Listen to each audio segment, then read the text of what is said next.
get these walls that form, and they're more I've seen people be more concerned about their productivity, and they're able to actually estimate very well, and they're actually outperforming their estimates versus the new teams that are struggling. And so some of the things that I have encountered and been able to overcome are, when you have a team that is doing very well, that is actually performing quite well, and you have teams that are not, I have found it to be very productive in actually breaking apart that high performing team and breaking apart the lowest performing team and joining them together. And I do so, and it's been very successful when I've actually introduced the concept, so they actually become, in effect, mini coaches to the newer team members, right? To pull them along. They're not doing their work for them, right? But they're acting almost like a mini coach, where after the stand-up, they actually then spend 5-10 minutes one-on-one, and they talk about what the new person's going to do, and make sure that they have everything they need. And it's a little awkward for people to kind of do that at first, but I'm telling you that after the second increment of doing that, you see this 2 new teams now that have gone from 0 to whatever it is, and they've actually been modified in literally 2 to 4 weeks. That it's they were never a bad team. And the teams are maybe at 80 to 90% performing. So breaking apart the high performing teams, but introducing it as not breaking you apart because you're doing so good, breaking it apart because we now need you to be mentors, to be guidance. And that has actually helped out very well in the areas that are more technical than normal, like with Spring Network and with having Angular, because you're dealing with the front end of the browser, the UI. You're dealing with the experience for the user itself and all the components and the boxes. And so it's been very helpful where these people that are doing very well, they don't even have to talk to each other. That in 6 to 8 weeks, the bond is there, the trust is there, they know what to do, they know if there's an issue, who to ask, and it's done. So that is one way of breaking down a wall that I have seen. Another way is that I've actually encountered, over the years, you encounter a lot of people, a lot of teams. There have been, in my life so far, several people that just because they were a tester, because they were they were so accustomed to having 2 or 3 screens in their cubicle and just working alone, that they're not really a team player. And so in trying to break down that barrier, I've tried several things, but where it's been very successful is when that person, you can see in the teams that person has separated themselves. They've in fact provided themselves a defensive shield, and they're not even standing together with everyone else in the stand-up. They may be standing behind a little bit, so you have this awkwardness, and you can see it in the other team members. And if you have to get to the point where team members are telling you, then you haven't been visualizing, you haven't been understanding the individuals of that team. But what I wanted to share with you is that just by isolating that person and pulling them off the team, but giving them plenty of work, has been effective for the team and been effective for that person.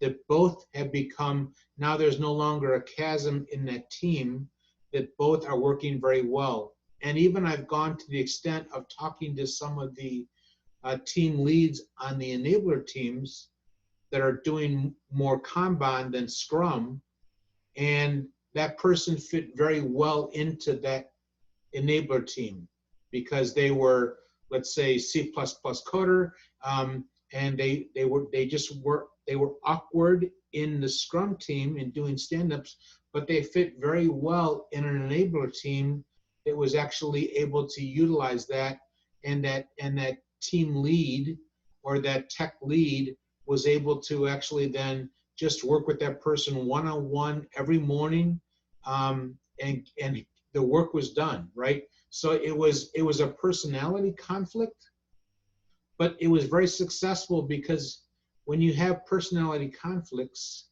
and you're not, I'm only the coach, right? So I'm not the director. I'm not the VP who essentially is like, well, listen, this person isn't working. Out the door, right? We get rid of him because he's being an impediment, or she's being an impediment. And so I've been able to, I would say, defend against that, and actually provide remediation by doing those kind of things. Let me pause. Are there any questions so far? Thanks, Steve. Regarding the first point that you spoke about, uh, I see it more like a Spotify model that you would have when you have a large team distributed, and tribes there, right? So when you say split them apart, are you talking about kind of like a guild of agile coaches who'd probably help them across? No, Or what I was speaking to is a Scrum team, yeah, and they're really high performing, but you actually have noticed that because they've been with everyone else for so long, yeah, that they are so far advanced, right? They're high performing, where you just where whoever onboarded a new Scrum team with new people, so you've got the newbies that are like feeling like they're lost in the group, and I've seen like this chasm develop where they don't get better and this team gets much better. So you have like, you either need to pull them, you need to pull them forward or break them apart because they're not working together. And so instead of doing something that's dramatic that everyone else, it becomes, you don't want to introduce something that becomes the elephant in the room, right? Everybody knows it happened, but no one's talking about it. So what I was trying to explain is taking the high performing team, breaking them apart into two smaller okay. teams, Mhm. breaking this newbie team in two, right? And you marry the high performing with half of the newbie, and the high performing acts like mini coaches, right? They have their stand up. The newbies actually see this, right? They're involved in this, and I have them both in the same room so that everybody sees everybody, and then they break apart and they have their own little syncs, making sure that that person knows what to do, make sure they know where to go, make sure they know what the AWS URLs are, to do testing, whatever it is, right? And so even though it slows down the high performing team a little bit, we will bring, it's like maybe 2 to 3 increments, and they're good to go, right? They literally like set up the other team. Somebody's party going on.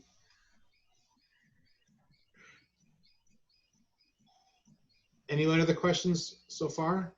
Yeah, thanks, Steve. I now relate to the example that you gave on the Angular JS also. That's a good point. Maybe just another Sure. question on the same line, right? Who will actually be able to influence this? So would you have somebody like a journey expert or someone to as a role to influence this kind of this one, or to suggest this breakup?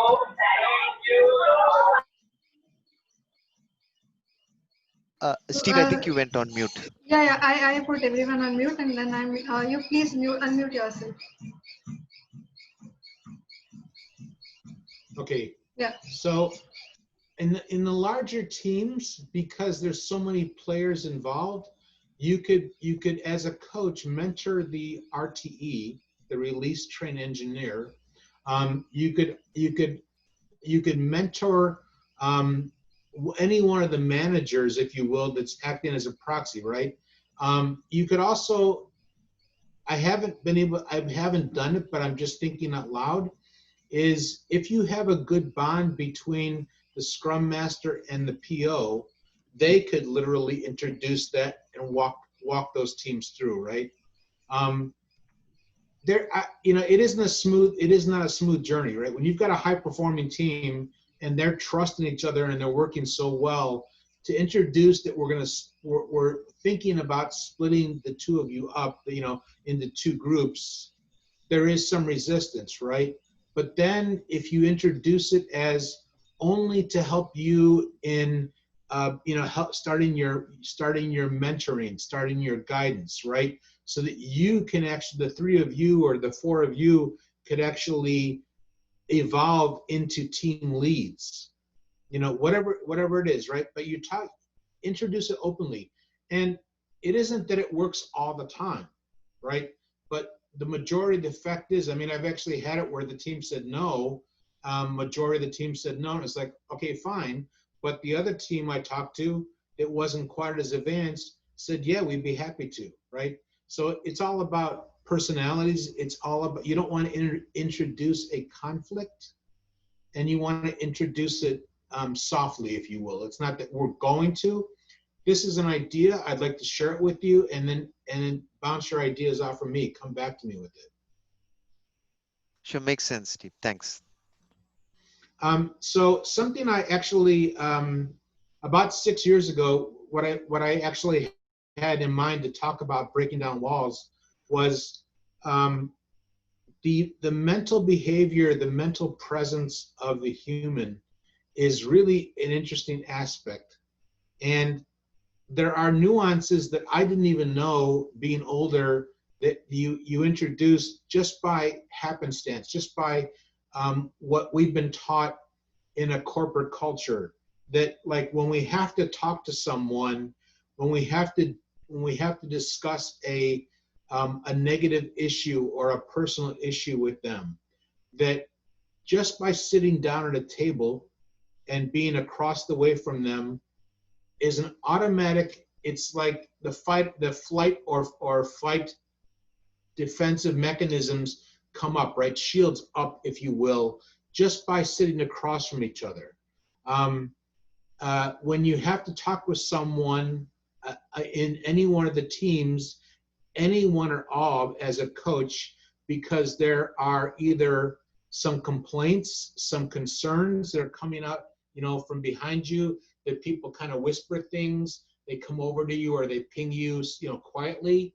I have learned to be able to, when you're talking about something that is negative, when you're talking about something that is a difficult conversation with people, I did not label it, but when I was at the state of Texas, because it was a campus environment, 5 different buildings, 3 or 4 floors of building, I literally went from wearing normal dress shoes, like Washington, because I lived in Washington, D.C., and so I had these dress shoes with hard heels, and I literally wore down 2 or 3 of the pairs in like a month.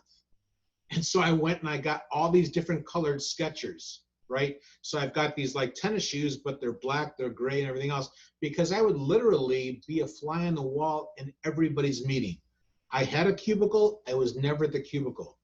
And so I learned just by watching my own behavior that I was able to actually talk with people and introduce something difficult, or talk with them about something that somebody else said, by walking with them from building to building. And I started looking around, and I started doing research on the human behavior and being mentally present, that if you and I sat across from each other, there is probably the majority would actually have some defensive mechanism, right? But if you and I are sitting next to each other, there is a less likely to do that if I'm talking to you here, right? versus talking to you like across the table. And here's the interesting thing that I learned, that when people are walking and you're walking beside someone and you can use your hands and talk, and you're talking about something, that just the behavior of walking is a relaxing behavior. So the shields come down. If you're walking beside that person, the shields come down because you're not facing the person, you're not getting direct eye contact with that person, and it's not rude, because like, you know, human behavior is, if you're across the room and I'm like looking off like this and this and that, that's considered some type of anti-social behavior.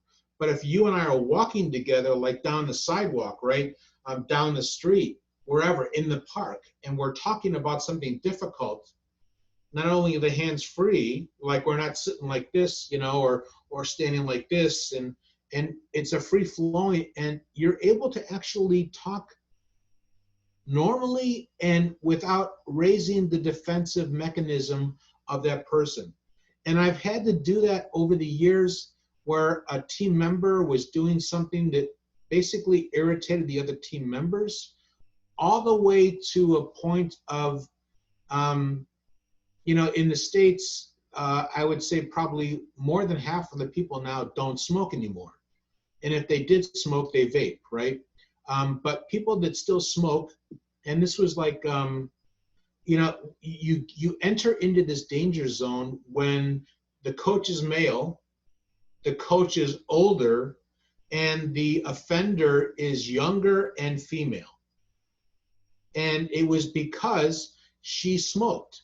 And then she went out for breaks in between meetings and like just chain smoked really fast, and then sprayed herself with this not nice perfume.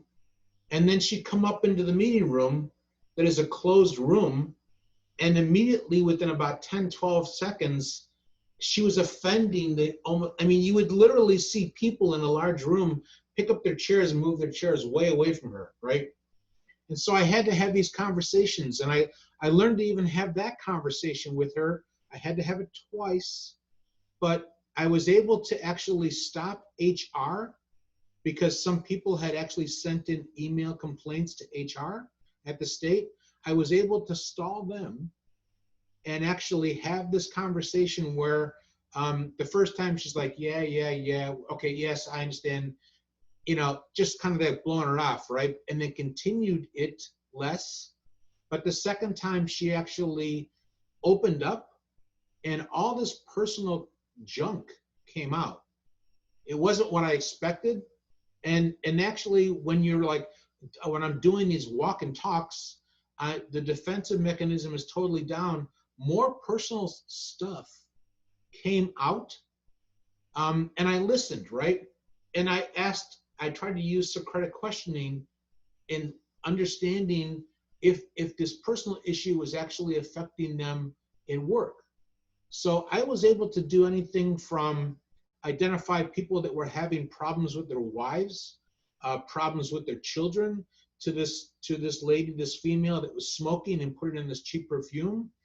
And, you know, we talked about options, we talked about whatever else. And so what I'm trying to share with you is I learned, like, from University of California, Irvine, human behavior models and defensive mechanisms, and to be able to have these difficult conversations that you can just walk with someone and you're not engaging their defensive mechanisms, and you're able to actually actively listen to them, process, and, you know, you're free flowing, they're free flowing, and, you know, just getting them to talk typically is like, that just opens up, you know, the wall just crumbles and all this water comes out, right? So I have learned to be able to do that with almost anyone, literally, except for when it's a thunderstorm and it's raining really hard. So, but I wanted to share that because I've actually shared that and taught other Scrum Masters. I'm not teaching it, I've actually shared that story with other coaches and Scrum Masters, and they've come back to me and said how elating that was, because because we don't really think about it, because we're so conditioned in a corporate world that we sit down with someone that like HR sits down with someone, and to be able to do these walk and talks, you can use it for anything, but it's very useful when it's going to be that difficult conversation. Okay, I've talked enough, so ask me questions. So, Steven, I have one question. So, Yes. Yeah, I totally resonate with that thought, and I could actually relate to some of my experience with that also. Now, I have a very particular question. Now that in this COVID times, we are not co-located, we are not working together with our colleagues. It's mainly Zoom meetings and video conferencing. And I Right. understand the body language and these walk and talks actually matters a lot. So how do you see, this defensing mechanism and, coming down and people are opening up in this digital world now when we are virtual? Yeah, so That's I a too good had the question. same question. Yeah, so adding on to him, like when we usually go to the office to meet people, we get to know their moods, their behavior. So while we are working virtually, and most of the people do not open up their videos, right? So we only get to hear from them and not see them. So at that time, there are people may there are a lot of things going on behind at their homes. So how can we have that connect? I mean, so this is what I wanted to add on to him. No, I get that, and those are very good questions, because I've actually, I've had a variety of meetings, and you expect, when you have 100 people on, it's one thing if 30 people don't have their video on, right?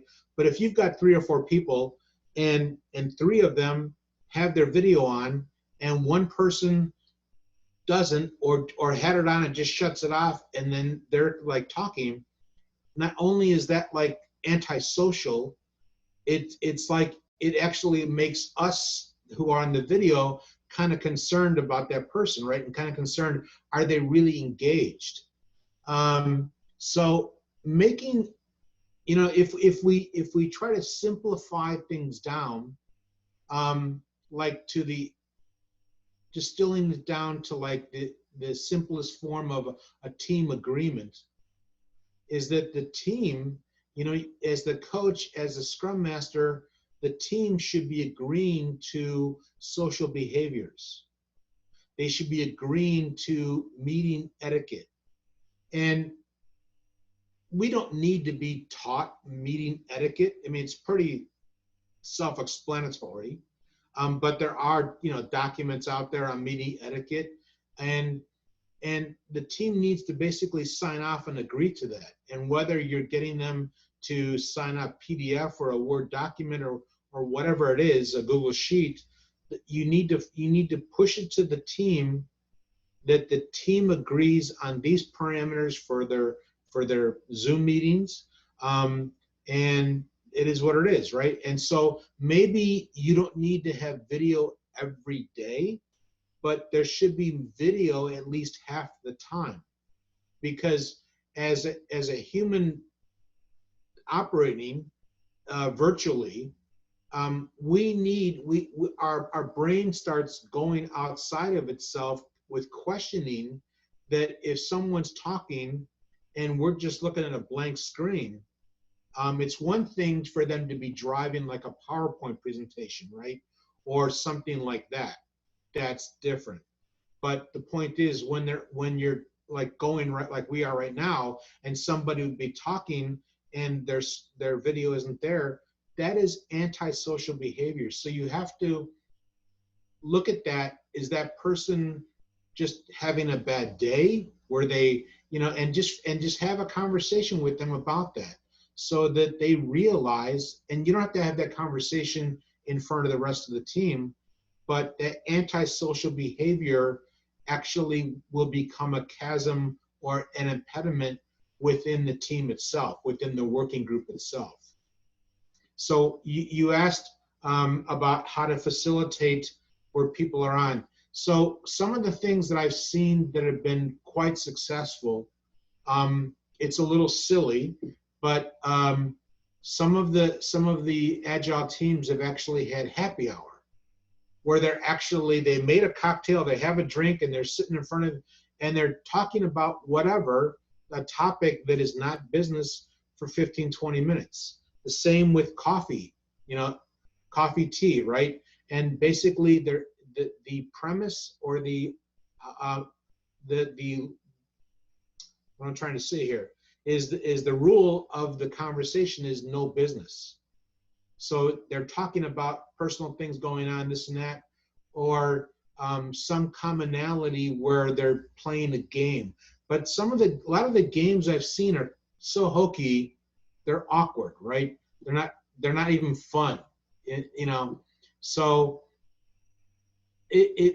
for me, it would be, if I'm going to host a meeting and I put an agenda out there, I also have the rules of the meeting. And so that everybody needs to be prepared to come onto video, right? It is what it is. I hope that helps answer somewhat. I'm still struggling with that too. I mean, I've been remote for so long, but it's awkward for people that are not used to that, right? They're not used to showing who they really are. Like, this is my room, right? It is what it is.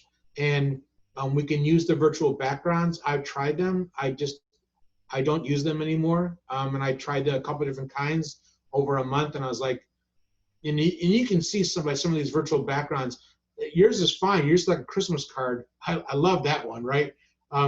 But the ones like, for example, like the Aloha scene with the waves and the palm trees, and you see if someone's wearing headphones, you kind of get things cut off, right? So for me, natural is more of a really social behavior that people should just feel comfortable with, because we're all in the same situation. So so one key takeaway that I took was creating team agreements. I really like that idea. I've just noted it down here and put it on my board. And yeah, really like that idea. I think I haven't tried that. I think this I should try and see how it goes. Thank you for that. Oh, you're welcome. I mean, the reality is, if we're in the corporate world and we're working with our teammates, the corporation or the environment has some type of rules and regulations, but the point is, if we're having to work like this, we should have an etiquette standard that the team agrees upon. And so the team agreement of how we operate our video meetings, our meetups, whatever they are, and it needs to be basically agreed upon by everybody. Just a reminder that we are left with 5 minutes, and then we have 5 minutes break before the next session. So the next session will be at 5:30, 9:50 IST. Okay. Hi, April. Hi. How are you? I came at the end. That's okay. Yeah. What was big things came out? Yeah, so I was just explaining about some of the defensive mechanisms of people, and to try to give a summary so I'm not repeating myself, is that over the years, in learning about human behavior and observations of people, in University of California, Irvine, there's a couple of brain scientists there that talked about, and I learned some things. I also learned them from experimenting with them, was when you have to have difficult conversations with people, with team members, is the natural ability, what we've been taught in the corporate world, sitting across from each other, face to face, looking each other in the eye, that automatically raises some defensive mechanisms. So when you have to have a difficult conversation, I have learned over the years, and people labeled it for me as called walk and talks. And so when you're walking with someone, you're side by side with them, and the defensive shields are not engaged because you're walking with them and they're beside you. and your hands are free to talk. You can be, you can talk openly about whatever it is, and it is an easier way, easier mannerism, walking with someone and talking with them, if you can, when we finally get back to a world we can do that, it's a great way to have a difficult conversation. It lowers the defensive mechanisms. It lowers the shields down. To And me, so I I've been, find it is a great way to have any conversation. As a coach, I definitely do that. I'm talking to someone one-on-one, like never in a conference room. Walking and talking has always been the great thing, or going to an correct. open space. I found that people, even if you first meet, they become very open and talk to you. And Yeah, I've tried like in an open space where you're sitting next to each other. That is a lesser defensive mechanism, or like if you're in chairs that are like this. But to truly get that total shields down, where people are, the walking part engages the relaxing part, right? It makes it just, it just chills people out walking. And I've been amazed at the difficulty of conversations that I've been able to have and work through things, by doing that, versus what we were taught in a corporate world is you sit someone down, you sit across the table from them, so that's one of the things I was trying to explain to everyone. oh yeah, I've had where we walked miles together before, so it can be quite interesting. Um, definitely works. Anyone have any questions? Because I think they're going to be pulling us out pretty soon. Oh, she's back. She's going to knock us off the conference here. So I just want to thank you, Stephen, for sharing this with us. I think it's been Absolutely. thanks a lot. You're welcome. Yes, thanks, Steve. Good insights. Thank you. Hi, Steven. And I should probably be on time for my session, so. I'll be there. All right. Nice spending time with all of you then. Thank you so much. Bye-bye. Bye-bye. Bye. Thank you. Bye-bye. Thank you. Bye.